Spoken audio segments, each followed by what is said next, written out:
Hello students, कैसे हो बेटा? बेटा इस वीडियो के अंदर हम अपनी नेक्स्ट यूनिट स्टार्ट करेंगे, यूनिट नंबर 3, जिसका नाम है classification of element and periodic properties.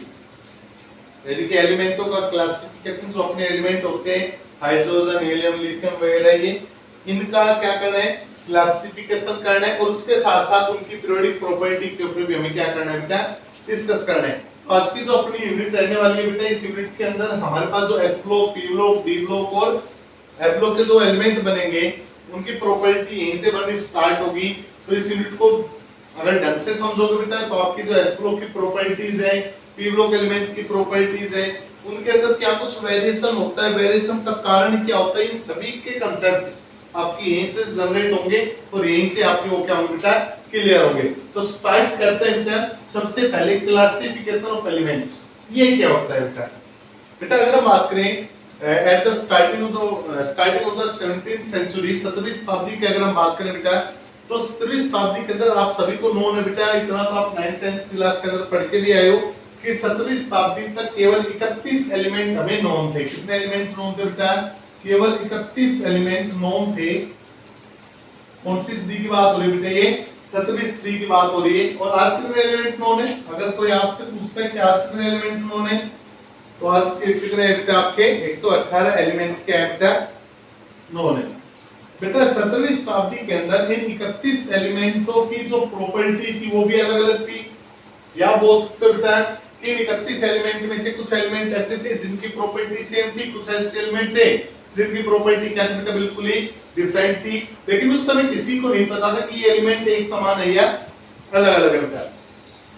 जैसे जैसे टाइम पीरियड आगे बढ़ा बेटा, वैसे वैसे और ज्यादा अधिक एलिमेंट, आप बोल सकते हो ज्यादा से ज्यादा एलिमेंटों की क्या स्टार्ट होगी बेटा, डिस्कवरी स्टार्ट होगी।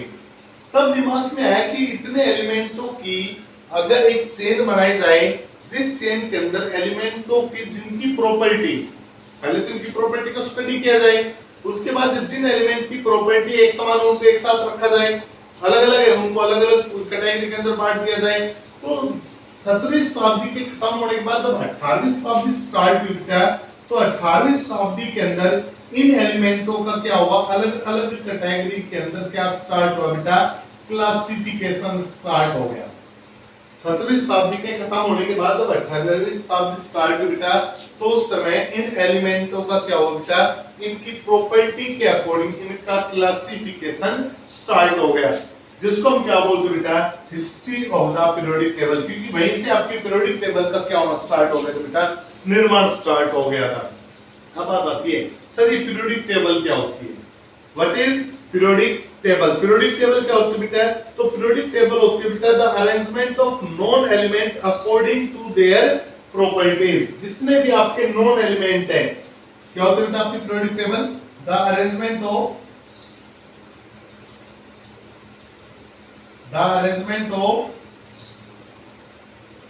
known element, the arrangement of known element according in their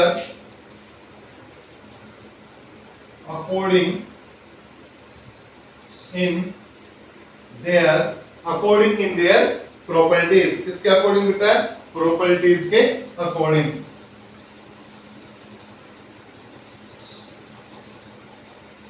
बेटा नॉन एलिमेंटों को उनकी प्रॉपर्टी के अकॉर्डिंग क्या करना, अरेंज करना, क्या कहलाता है बेटा? पीरियोडिक टेबल कहलाता है। क्या कहलाता है बेटा? Periodic table. अब हमने क्या बोला बेटा कि 17वीं शताब्दी के अंदर आपकी 31 एलिमेंट नोन थे। अब ये कंफर्म नहीं था कि उन 31 एलिमेंट की प्रॉपर्टी सिमिलर है या डिसिमिलर है, लेकिन 18वीं शताब्दी के अंदर इन एलिमेंट की प्रॉपर्टी को क्या किया गया बेटा, स्टडी किया गया। और जब इन एलिमेंट की प्रॉपर्टी को स्टडी किया गया तो ये बात ऑब्जर्व हुई बेटा कि जो एलिमेंट, कुछ एलिमेंट ऐसे हैं जिनकी प्रॉपर्टी क्या है, सेम है, कुछ एलिमेंट ऐसे हैं जिनकी प्रॉपर्टी क्या है, डिफरेंट है। तो जो एलिमेंट सेम है उनको एक साथ रख लो, जो एलिमेंट डिफरेंट है उनको अलग कैटेगरी के अंदर रख लो। तो इस प्रकार से एलिमेंटों का क्या हो गया बेटा, उनकी प्रॉपर्टी के अकॉर्डिंग क्या हो गया, अरेंजमेंट स्टार्ट हो गया बेटा। एलिमेंटों का उनकी प्रॉपर्टी के अकॉर्डिंग क्या स्टार्ट हो गया, अरेंजमेंट स्टार्ट हो गया। और इसी अरेंजमेंट को किसका नाम दिया जाता है बेटा? पीरियोडिक टेबल का नाम दिया जाता है। किसका नाम दिया जाता है बेटा? इसी को पीरियोडिक टेबल का नाम दिया जाता है। इस प्रकार से 18वीं शताब्दी के अंदर आपकी पीरियोडिक टेबल बननी क्या होगी बेटा, स्टार्ट होगी। अब इसकी हिस्ट्री की अगर हम बात करें तो आपने इतना ज्यादा डीपली जाना नहीं है बेटा, बाकी इस क्लास की जो भी आपको डाउट है वो आप पहले अपनी प्रीवियस क्लास के अंदर भी आप पढ़ चुके, 9th 10th के अंदर भी आपने डोमिनेट रेल के बारे में पढ़ा था बेटा, वही बात यहाँ पर रिपीट हो रही है। लेकिन अपने सेशन 20-21 के अंदर अपना जो टॉपिक है history and the development of the periodic table, इसको क्या कर दिया गया है बेटा, सिलेबस से हटा दिया गया है। इसलिए मैं केवल नाम लूंगा बेटा, उनके ऊपर डिटेल नहीं ली जाएगी बेटा। हमने क्या बोला बेटा कि 18वीं शताब्दी के अंदर अलग अलग केमिस्टों के द्वारा पीरियोडिक टेबल की जो नींव है बेटा उसको रखा गया था, और उसके ऊपर धीरे धीरे अलग अलग केमिस्टों के द्वारा उस पीरियोडिक टेबल को क्या किया गया, बनाया गया। काफी हद तक कुछ कामयाब हो पाए, काफी हद तक कुछ क्या हो गया बेटा, फेल हो गए। लेकिन उन्होंने अगले आने वाली न्यू जनरेशन को, अगले आने वाले केमिस्ट्री की नई ब्रांच को क्या दिन पे एक सोच दी कि हमने एलिमेंटों के बारे में ऐसा सोचा है, ये विचार हमारा फेल हो गया, तो आपके दिमाग के अंदर कोई और अच्छा विचार हो तो आप उसके ऊपर इंप्लीमेंट करो, लागू करो, ताकि अपनी एक नई पीरियोडिक टेबल क्या उसके बन सके। तो बेटा आपने नाम तो सुना होगा, सबसे पहले जो पीरियोडिक टेबल लेकर आया था उसका नाम क्या था बेटा, डोवेलियर था, जिसने किसके रूप में दी थी बेटा पीरियोडिक टेबल, एक ट्रेड के रूप में दी थी। इतना भी आप पढ़कर आए बेटा, ट्रेड क्या होता है, एक ग्रुपिंग ऑफ 3 एलिमेंट्स, 3 एलिमेंटों का ग्रुप होता है, उसको किसका नाम दिया गया था बेटा, ट्रेड का नाम दिया गया था। तो पहले जो पीरियोडिक टेबल आई थी बेटा उसका नाम क्या रखा गया था, डोवेलियर ट्रेड। डोवेलियर ट्रेड के फेल हो जाने के बाद अगले जो ट्रेड आया था बेटा वो था आपका, यानी कि अगली जो पीरियोडिक टेबल आई थी बेटा वो चान पोल्टियस की पीरियोडिक टेबल थी। किसकी थी बेटा, चान पोल्टियस की पीरियोडिक टेबल आई थी बेटा। उस पीरियोडिक टेबल के फेल हो जाने के बाद, डी चान पोल्टियस की पीरियोडिक टेबल के फेल हो जाने के बाद अगली जो पीरियोडिक टेबल आई थी बेटा वो किसकी आई थी, न्यूलैंड्स की पीरियोडिक टेबल आई थी, जिसको न्यूलैंड्स के ऑक्टेव रूल के नाम से जाना गया था बेटा। तो 3 पीरियोडिक टेबल होगी। पहली पीरियोडिक टेबल किसकी आई थी बेटा, डोवेलियर की। सेकंड किसकी आई थी बेटा,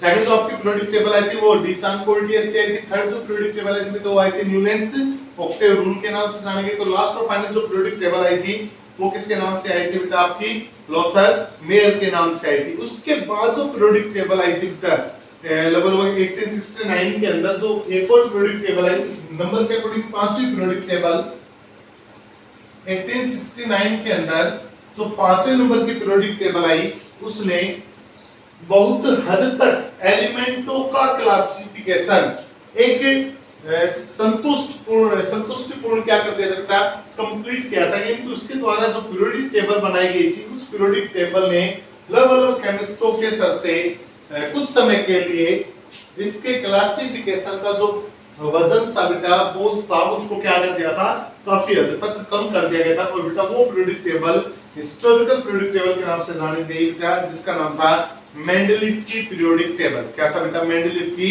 पीरियोडिक टेबल। तो सबसे पहले बेटा इसके ऊपर डिस्कस जरूर करेंगे बेटा, क्योंकि ये काफी हद तक अगले आने वाले कांसेप्ट को क्लियर करेगा बेटा। तो हम थोड़ा सा कांसेप्ट उठाएंगे बेटा मेंडलीव की पीरियोडिक टेबल को लेकर, क्योंकि मेंडलीव एक महान केमिस्ट बेटा जिसने इस पीरियोडिक टेबल को क्या किया था, जन्म दिया था, बनाया था बेटा। तो मेंडलीव की जो पीरियोडिक टेबल उसके ऊपर डिस्कस करेंगे बेटा।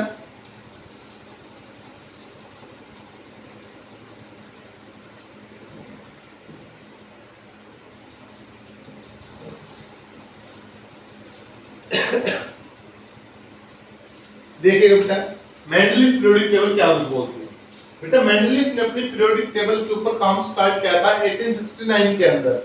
मेंडलीव ने अपनी पीरियोडिक टेबल को बनाने का तो काम किया था बेटा, वो कब स्टार्ट किया था, 1869 के अंदर। और उसने अपनी पीरियोडिक टेबल को पब्लिश किया, यानी कि सबके सामने अपनी पीरियोडिक टेबल को रखा बेटा 1905 के अंदर। ध्यान से सुनेगा, मेंडलीव ने 1869 के अंदर अपनी पीरियोडिक टेबल को बनाने का काम स्टार्ट किया, और उसको मार्केट में कब पब्लिश किया बेटा, असेंबली के अंदर कब पब्लिश किया, उसको 1905 के अंदर उसको क्या किया गया बेटा, पब्लिश किया गया। अब ध्यान से सुनिएगा बेटा क्या कुछ मेंडलीव की पीरियोडिक टेबल के अंदर बेटा। मेंडलीव ने क्या किया, सबसे पहले जितने भी इससे पहले जो केमिस्ट आज पे थे उनकी पीरियोडिक टेबल को बिल्कुल ध्यानपूर्वक ऑब्जर्व किया, और उन सभी के अंदर जो ओवरऑल लिमिटेशंस थी उन सभी लिमिटेशंस को कंक्लूड करते हुए एक फाइनल कंक्लूजन निकाला। और उस फाइनल कंक्लूजन के आधार पर मेंडलीव ने क्या किया, अपनी ओरिजिनल पीरियोडिक टेबल क्या कर दी, एस्टरलाइज कर दी। और मेंडलीव की जो पीरियोडिक टेबल थी बेटा वो डिपेंड करती थी एटॉमिक वेट के ऊपर। किसके ऊपर डिपेंड करती थी बेटा, एटॉमिक वेट के ऊपर डिपेंड करती थी। कोई आपसे पूछे कि what is the basis of Mendeleev periodic table, कि मेंडलीव की जो पीरियोडिक टेबल है बेटा उस मेंडलीव पीरियोडिक टेबल का मेन बेस क्या है, यानी कि आपकी मेंडलीव की पीरियोडिक टेबल किस चीज के ऊपर ज्यादा डिपेंड करती है। तो आप बोलोगे सर मेंडलीव की जो पीरियोडिक टेबल वो किस पे डिपेंड करती है, एटॉमिक वेट पर डिपेंड करती है। किस पे डिपेंड करती है बेटा, आप Mendeleev periodic table atomic weight पर डिपेंड करती है। अब बात करते हैं सर ये है क्या, किस प्रकार से डिपेंड करती है। तो हमने एक बात पढ़ी बेटा, पीरियोडिक टेबल का मतलब क्या होता है, अरेंजमेंट होता है। और किसका अरेंजमेंट होता है, फिजिकल प्रॉपर्टी और केमिकल प्रॉपर्टी का क्या होता है, अरेंजमेंट होता है। तो मेंडलीव ने बोला बेटा कि the physical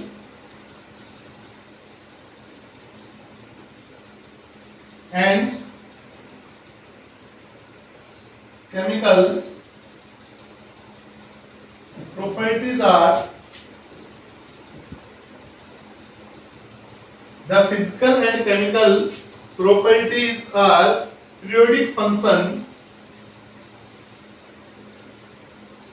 according to their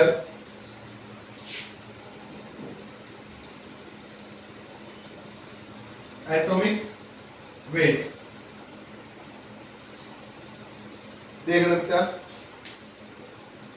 कि फिजिकल एंड केमिकल, अच्छा बेटा ये बात आई है। पीरियोडिक फंक्शन क्या होता है बेटा, पीरियोडिक फंक्शन का मतलब होता है कि एक ऐसी क्रिया या एक ऐसी प्रॉपर्टी जो एक निश्चित समय अंतराल के बाद दोबारा क्या होती हो बेटा, रिपीट होती हो। यानी कि एक ऐसी प्रॉपर्टी जो एक निश्चित समय अंतराल के बाद क्या हो रही हो बेटा, दोबारा से रिपीट हो रही हो, तो उसको हम क्या बोलते हैं बेटा, पीरियोडिक फंक्शन बोलते हैं। क्या बोलते हैं बेटा, उसे हम पीरियोडिक फंक्शन बोलते हैं। तो पीरियोडिक फंक्शन का मतलब क्या हो गया, एक ऐसा एलिमेंट जिसकी प्रॉपर्टी एक निश्चित समय अंतराल के बाद किसी दूसरे एलिमेंट की प्रॉपर्टी के साथ क्या कर जाए, रिजेंबल कर जाए, मैच कर जाए, उसको हम क्या बोलते हैं बेटा, पीरियोडिक फंक्शन बोलते हैं। समझ में आ रही है कि एक एलिमेंट की प्रॉपर्टी एक निश्चित समय अंतराल के बाद किसी दूसरे एलिमेंट की प्रॉपर्टी के साथ क्या कर जाए, मैच कर जाए, उसको हम क्या बोलते हैं बेटा, पीरियोडिक फंक्शन। अब बात करते हैं कि सर निश्चित समय अंतराल 1 घंटा 2 घंटा, ऐसा नहीं बेटा। निश्चित समय अंतराल के मतलब है कि हो सकता है 10 एलिमेंट के गैप के बाद, हो सकता है 15 एलिमेंट के गैप के बाद, हो सकता है 17वें एलिमेंट के गैप के बाद। यानी कि एक ऐसा एलिमेंट जो एक पोजीशन पर है, हो सकता है 8वीं पोजीशन पर भी वैसा ही एलिमेंट बैठा हो कि जिसकी प्रॉपर्टी पहले वाले एलिमेंट की प्रॉपर्टी के साथ क्या करती हो, मैच। फिर 15वें एलिमेंट पर 15वीं पोजीशन पर भी वही एलिमेंट बैठा जिसकी प्रॉपर्टी पहले वाले एलिमेंट के साथ मैच करती हो।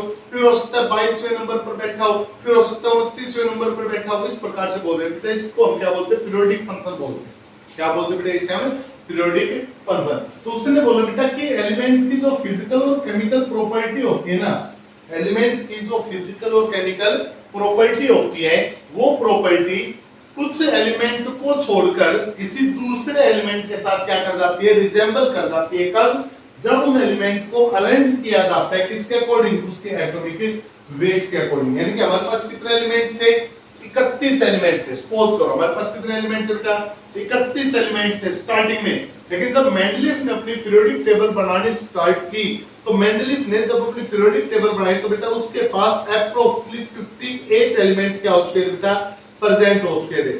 जब मेंडलीव ने अपनी पीरियोडिक टेबल को बनाना स्टार्ट किया बेटा, तो उस समय लगभग 58 के आसपास क्या हो चुके थे बेटा, उसके पास एलिमेंट प्रेजेंट हो चुके थे। यानी कि 58 एलिमेंटों को उसने क्या किया था बेटा, उसके एटॉमिक वेट के अकॉर्डिंग क्या किया था बेटा, उसने अरेंज किया था।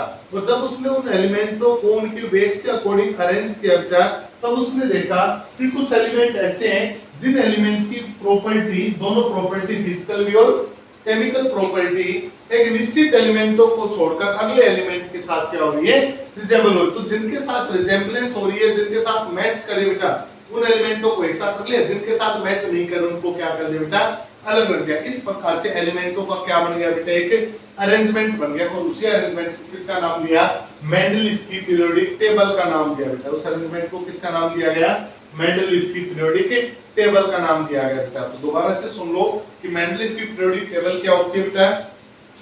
मेंडलीव ने अपनी पीरियोडिक टेबल के अंदर एलिमेंट को उनके एटॉमिक वेट के अकॉर्डिंग अरेंज किया। पहले बात तो दिमाग में डाल लो, मेंडलीव ने या मेंडलीव की पीरियोडिक टेबल का जो थीम है ना वो क्या है बेटा, एटॉमिक वेट।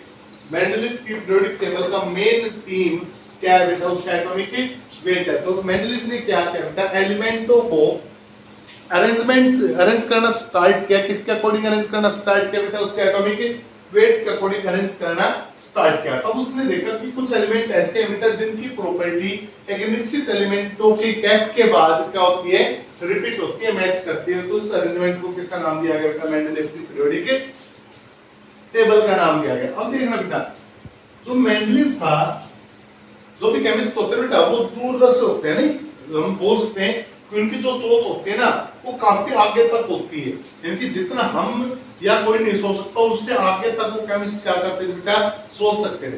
तो मेंडलीव ने भी यही काम किया था बेटा कि जब मेंडलीव ने अपनी पीरियोडिक टेबल बनाई बेटा, तो मेंडलीव को एहसास हो रहा था कि हो सकता है कि भविष्य के अंदर चल के जो एलिमेंट आज प्रेजेंटली हमारे पास नहीं है, ऐसी प्रॉपर्टी के एलिमेंट हो सकता है उसको कुछ प्रॉपर्टी सूझ रही हो बेटा कि भाई ऐसी प्रॉपर्टी भी कोई ना कोई होगी। तो उसको लग रहा था कि ऐसी प्रॉपर्टी के एलिमेंट भी इन फ्यूचर क्या किए जा सकते हैं बेटा, डिस्कवर किए जा सकते हैं। तो उसने क्या किया बेटा, अपनी पीरियोडिक टेबल के अंदर इन न्यू प्रिडिक्ट एलिमेंट के लिए क्या किया, काफी जगह खाली छोड़ रखे थे बेटा। इसका मतलब क्या है बेटा कि मेंडलीव यहाँ से एक सोच आती है बेटा कि वाकई में मेंडलीव जो था बेटा वो आगे तक की सोच का काम करता था। और यहाँ तक कि मेंडलीव ने तो ये भी बता दिया था कि एल्युमिनियम मान लो, एल्युमिनियम के बाद कुछ स्थान क्या कर दिया, उसने लेफ्ट कर दिया। जैसे एल्युमिनियम है और एल्युमिनियम के बाद उसने स्थान क्या कर दिया बेटा, लेफ्ट कर दिया। सिमिलरली मान लो सिलिकॉन है तो सिलिकॉन के बाद भी स्थान क्या कर दिया बेटा, उसने लेफ्ट कर दिया। सपोज करो एल्युमिनियम के बाद भी स्थान क्या किया, उसने खाली छोड़ दिया। सिलिकॉन के बाद भी स्थान क्या कर दिया, खाली छोड़ दिया। किसी ने पूछा मेंडलीव भाई साहब एक बात बताओ, आपने ये वैकेंट स्पेस क्यों छोड़ा है, why you have the left space in the periodic table, कि आपने अपने पीरियोडिक टेबल के अंदर काफी स्थान क्या किया हुआ है, खाली छोड़ा, इसका कारण क्या है। तो मेंडलीव ने बोला कि मुझे लग रहा है कि भविष्य के अंदर एल्युमिनियम के लगभग सिमिलर प्रॉपर्टी का कोई ना कोई एलिमेंट क्या किया जाएगा, डिस्कवर किया जाएगा। अगर मैं स्थान नहीं छोड़ता हूं और इन फ्यूचर कोई एलिमेंट डिस्कवर किया जाता है तो उसको आप कहां पर सेट करोगे, अपने पीरियोडिक टेबल के अंदर कहां पर बैठाओगे उसको। इसलिए मैंने अपने पीरियोडिक टेबल के अंदर अपकमिंग एलिमेंट के लिए क्या किया बेटा, वैकेंट स्पेस छोड़ा हुआ है। और उस वैकेंट स्पेस को उसने नाम दिया था बेटा इक्का। इक्का का मतलब होता है बेटा नेक्स्ट। इक्का का मतलब क्या होता है बेटा, नेक्स्ट। इक्का का दिमाग में डाले ना बेटा, इक्का का मतलब क्या होता है, नेक्स्ट। और किससे नेक्स्ट, एल्युमिनियम से। तो इस एलिमेंट का नाम रखा गया बेटा इक्का एल्युमिनियम। क्या नाम रखा गया बेटा, इक्का एल्युमिनियम। अब ये किससे नेक्स्ट है, सिलिकॉन से। तो ये क्या बन गया बेटा, इक्का सिलिकॉन। क्या बन गया बेटा, इक्का सिलिकॉन। इस प्रकार से मेंडलीव ने अपनी पीरियोडिक टेबल के अंदर क्या किया बेटा, काफी स्पेस क्या किया था, वैकेंट छोड़ा हुआ था बेटा। क्यों, क्योंकि उसकी सोच थी बेटा कि आगे चलकर लगातार एलिमेंट को क्या किया जाएगा, डिस्कवर। अब बात करते हैं कि इस मेंडलीव की पीरियोडिक टेबल ने क्या कुछ बेनिफिट दिए बेटा। तो बात करते बेटा एडवांटेज। मेंडलीव की पीरियोडिक टेबल की इंपॉर्टेंस या एडवांटेज की बात करते हैं बेटा। इंपॉर्टेंस,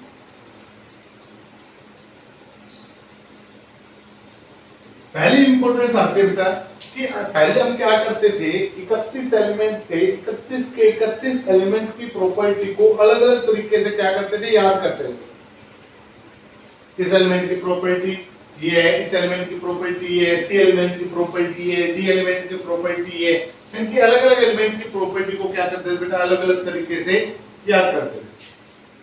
लेकिन मेंडलीव ने क्या किया, 5 एलिमेंट है, उन पांचों को एक साथ रख दिया।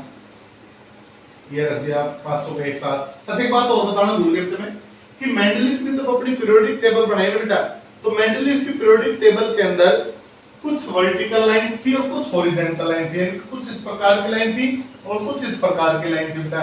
यानी कि कुछ वर्टिकल लाइन थी और कुछ क्या थी बेटा, हॉरिजॉन्टल लाइन थी। बेटा जो आपकी वर्टिकल लाइन होती है ना, उन वर्टिकल लाइन को क्या बोलते हैं, ग्रुप बोलते हैं। वर्टिकल लाइन को क्या बोलते हैं बेटा, ग्रुप बोलते हैं। और जो हॉरिजॉन्टल रो है बेटा इसको हम क्या बोलते हैं, पीरियड बोलते हैं। इसको हम क्या बोलते हैं बेटा, पीरियड बोलते हैं। दोनों बात में डाल।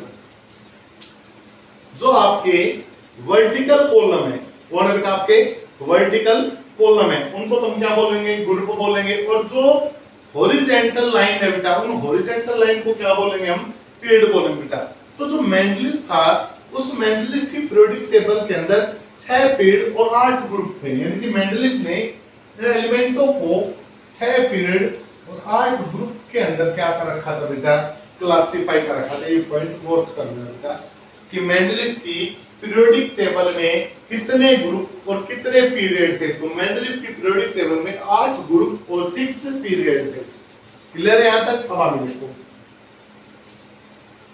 तो यहां पर देखिएगा बेटा कि इस प्रकार के 8 ग्रुप थे। तो इन 8 ग्रुप के अंदर यहाँ पे कोई एलिमेंट अरेंज थे बेटा इस प्रकार से। ये दूसरा ग्रुप हो गया, यहाँ पर एलिमेंट अरेंज हो गए। ये तीसरा ग्रुप हो गया, यहाँ पर एलिमेंट अरेंज हो गए। और एलिमेंट को अरेंज कैसे किया गया था, according to their similar physical and chemical property. भाई जिन एलिमेंट की प्रॉपर्टी क्या है, एक समान, उनको एक साथ अलग अलग उनको अलग अलग रखा गया था। तो एक बात देखिए बेटा, अगर मैंने इस ग्रुप में एक एलिमेंट की प्रॉपर्टी को पढ़ लिया, मान लो इस ग्रुप के अंदर 5 एलिमेंट है, A B C D E, ये 5 एलिमेंट है। और मैंने किसके एलिमेंट की प्रॉपर्टी पढ़ ली बेटा, मैंने ए एलिमेंट की प्रॉपर्टी को क्या कर लिया, पढ़ लिया। तो इसका मतलब ये नहीं कि मैं बी को पढ़ूंगा, सी को, डी को पढ़ूंगा, नहीं। अगर मैंने एक की प्रॉपर्टी पढ़ ली तो इसका मतलब क्या बेटा कि इस एक की प्रॉपर्टी इन चारों के साथ भी क्या करेगी, मैच करेगी। तो इसका मतलब क्या है, अगर मैंने एक एलिमेंट की, एक ग्रुप में एक एलिमेंट की प्रॉपर्टी को पढ़ लिया तो इसका मतलब मैंने सभी एलिमेंट की प्रॉपर्टी को पढ़ लिया बेटा। तो इससे एक फायदा क्या होगा बेटा, एक फायदा तो ये हो बेटा कि इसके द्वारा हम systematic study of the element, element की क्या होगा बेटा, एक सिस्टम के अकॉर्डिंग क्या कर लिया हमने, स्टडी कर ली। यानी कि फर्स्ट पॉइंट क्या निकल कर आया बेटा कि जो आपकी मेंडलीफ की पीरियोडिक टेबल थी, give the systematic study of element. Element की क्या दी बेटा, इसने एक सिस्टमैटिक स्टडी दी बेटा। अगर आप एक एलिमेंट को पढ़ लेते हो तो उस ग्रुप के सभी एलिमेंट की प्रॉपर्टी क्या होगी बेटा, एक समान होगी। ये नहीं कि अलग अलग होगी बेटा, एक समान ही उनकी क्या होगी, प्रॉपर्टी। दूसरा क्या होगा बेटा, सेकंड, कई एलिमेंट ऐसे थे बेटा जिनका एटॉमिक मास गलत चल रहा था, तो उस एटॉमिक मास को भी क्या किया गया, सही किया गया बेटा। तो करेक्शन हो atomic mass, correction of atomic mass. क्यों? क्योंकि आपकी जो पीरियोडिक टेबल है उसका बेस कौन, उसका थीम क्या है बेटा, एटॉमिक मास ही तो है। अब जब मेंडलीफ ने एटॉमिक मास के अकॉर्डिंग एलिमेंट को अरेंज किया तो उसने देखा कि भाई एक ऐसा एलिमेंट है जैसे बेरिलियम है बेटा, बेरिलियम का जो मास था वो कंसीडर किया जा रहा था 13.3। बेरिलियम का जो मास था वो क्या कंसीडर किया जा रहा था बेटा, 13.3 कंसीडर किया जा रहा था। तो इसका मतलब क्या है बेटा कि इतने मास के एलिमेंट की प्रॉपर्टी ये होनी चाहिए। मान कोई फिक्स क्राइटेरिया तो होगा सभी के पास, उनके पास क्राइटेरिया था कि भाई मान लो कोई एलिमेंट ऐसा है जिसका एटॉमिक मास 1 है तो इसकी प्रॉपर्टी होगी जो 8 के साथ रिजेंबल करेगी, फिर 8 वाला 15 के साथ रिजेंबल करेगा। इनके पास क्या करता कोई ना कोई क्राइटेरिया था। तो उसने देखा कि जो आपका बेरिलियम है उसका मास कितना बेटा, 13.3 है। तो इसका मतलब बेरिलियम की प्रॉपर्टी ये होनी चाहिए, फिक्स हो गया कि बेरिलियम की प्रॉपर्टी, मान लो सपोज करो कि बेरिलियम सॉलिड होना चाहिए, सपोज करो कि बेरिलियम कैसा होना चाहिए, सॉलिड होना चाहिए। लेकिन जब बेरिलियम को ऑब्जर्व किया तो उसने देखा तो बेरिलियम तो लिक्विड है। तो बेरिलियम लिक्विड है तो इसका मतलब साफ है कि बेरिलियम का मास क्या नहीं है बेटा, 13.3 नहीं है। तब उसको चेक किया गया तो ये पाया गया बेटा कि बेरिलियम का जो मास है वो कितना है, 9 है। कितना है बेटा, 9 है। तो इस प्रकार से काफी और एलिमेंट है, गोल्ड है, प्लेटिनम है बेटा आपकी, या आपको बात करो इंडेनियम है। काफी एलिमेंट ऐसे थे जिनका एटॉमिक मास में गलती थी, लेकिन मेंडलीफ की पीरियोडिक टेबल के द्वारा उन गलतियों को क्या कर दिया गया बेटा, दूर कर दिया गया। तो सेकंड इंपॉर्टेंस क्या बेटा कि जो आपकी मेंडलीफ की पीरियोडिक टेबल है उस मेंडलीफ की पीरियोडिक टेबल के द्वारा जो एटॉमिक मास में जो करेक्शन चल रही थी बेटा, उस करेक्शन को भी क्या किया गया, दूर किया गया बेटा। थर्ड और इंपॉर्टेंट बात हम पहले ही बता चुके बेटा कि जब मेंडलीफ ने अपनी पीरियोडिक टेबल स्टार्ट की उस समय कितने एलिमेंट नोन थे बेटा, 58 एलिमेंट नोन थे।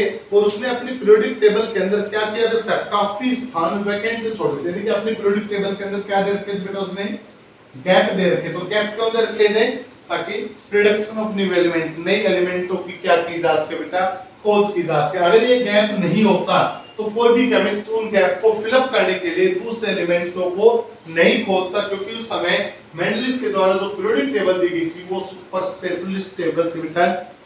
अब मेंडलीव ने जब गैप छोड़ा तो हर केमिस्ट में दौड़ लग गई कि इन एलिमेंट के गैप को भरने के लिए एलिमेंट को कौन डिस्कवर करेगा, मैं ही डिस्कवर करूंगा। बस उनकी इस जिद के कारण ही आपके नए एलिमेंटों की क्या है बेटा, डिस्कवरी। किसके कारण, अगर गैप नहीं होता तो डिस्कवरी भी नहीं होती। तो थर्ड आ गया बेटा प्रोडक्शन ऑफ न्यू एलिमेंट। किसके कारण बेटा, प्रोडक्शन ऑफ न्यू एलिमेंट। नए एलिमेंटों की जो प्रोडक्शन है बेटा, खोज है, वो भी किसके द्वारा करवाई गई थी बेटा, मेंडलीव के द्वारा करवाई गई बेटा। ये क्या कुछ है बेटा, इस मेंडलीव की पीरियोडिक टेबल की क्या है बेटा, कुछ एडवांटेज है। लेकिन जितनी एडवांटेज है बेटा उतनी इसमें क्या है, लिमिटेशन भी है। जितनी एडवांटेज उतनी ही क्या है बेटा, इसमें लिमिटेशन है। तो सबसे पहली जो लिमिटेशन है जो आज तक बनी हुई है बेटा, मेंडलीव की नहीं, मॉडर्न की भी बनी हुई है, जो आज तक बनी हुई है वो है बेटा position of defect particle, defect. पहला है बेटा पोजीशन ऑफ हाइड्रोजन। बेटा मेंडलीव की पीरियोडिक टेबल के अंदर हाइड्रोजन की पोजीशन कितने नंबर पे आनी चाहिए आपके अकॉर्डिंग, 1 नंबर पे आनी चाहिए, क्योंकि 1 नंबर पे आता है आपका हाइड्रोजन। एटॉमिक नंबर मास भी क्या है उसका 1 है।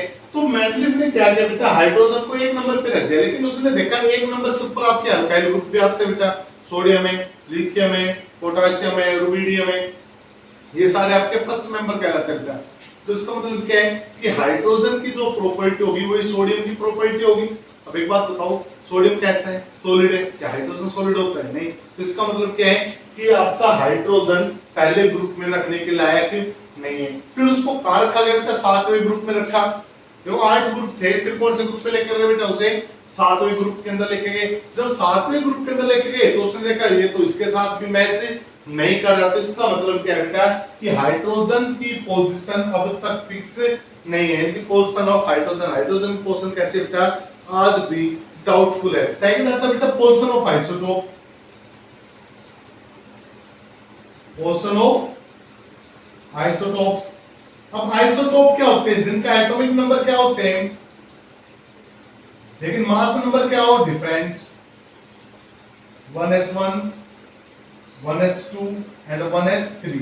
क्या है ये हाइड्रोजन का आइसोटोप, मास तीनों का क्या अलग अलग, तो इसका मतलब तीनों की पोजीशन भी क्या होनी चाहिए, अलग अलग। लेकिन पीरियोडिक टेबल के अंदर आइसोटोप की कोई पोजीशन मेंशन नहीं थी। तो इसका मतलब सेकंड लिमिटेशन क्या होता है कि जो मेंडलीव की पीरियोडिक टेबल थी वो मेंडलीव की पीरियोडिक टेबल आइसोटोप्स की पोजीशन को एक्सप्लेन नहीं कर पाई बेटा। थर्ड की हम बात करें, थर्ड लिमिटेशन की, तो बेटा जो आपका पहला एलिमेंट 8वें एलिमेंट के साथ रिजेंबल कर रहे हैं, 8वां 15वें के साथ रिजेंबल कर रहे हैं, इसका कारण क्या है, इसको बोलते हैं पीरियोडिसिटी। क्या बोलते हैं बेटा एग्जाम, पीरियोडिसिटी। तो काज ऑफ पीरियोडिसिटी क्या है, काज ऑफ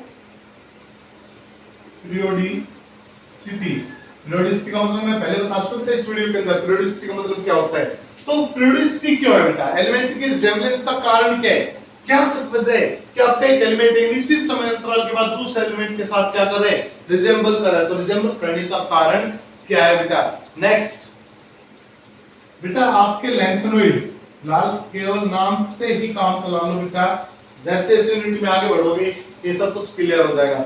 लैंथेनॉइड और एक्टेनॉइड की पोजीशन, लैंथेनॉइड और एक्टेनॉइड की पोजीशन को एक्सप्लेन नहीं कर सका मेंडलीव, ना ही तो लैंथेनॉइड की पोजीशन को एक्सप्लेन कर सका बेटा और ना ही एक्टेनॉइड की पोजीशन को एक्सप्लेन कर सका, जिसके कारण मेंडलीव की पीरियोडिक टेबल को क्या कर दिया गया बेटा, रिजेक्ट कर दिया बेटा। तो ये थी बेटा आज का अपना टॉपिक कि किस प्रकार से आपकी पीरियोडिक टेबल बननी स्टार्ट हुई और किन किन केमिस्ट्री के द्वारा आपकी पीरियोडिक टेबल आगे बढ़ी। तो लास्ट में हमने पढ़ा बेटा मेंडलीव। तो मेंडलीव ने काफी हद तक एलिमेंटों का क्या किया, क्लासिफिकेशन किया और काफी साल तक मेंडलीव की पीरियोडिक टेबल ने केमिस्ट्री के जगत के अंदर क्या किया बेटा, राज किया है। लेकिन कुछ लिमिटेशंस होने के बावजूद राज किया बेटा। लेकिन एक समय ऐसा है बेटा कि मेंडलीव की पीरियोडिक टेबल भी क्या कर दी गई, रिजेक्ट कर दी बेटा, किसके द्वारा? हेनरी मोजले के द्वारा, जिसने अपनी पीरियोडिक टेबल दी बेटा, जिसको हम आज तक पढ़ते हैं, जिसका नाम है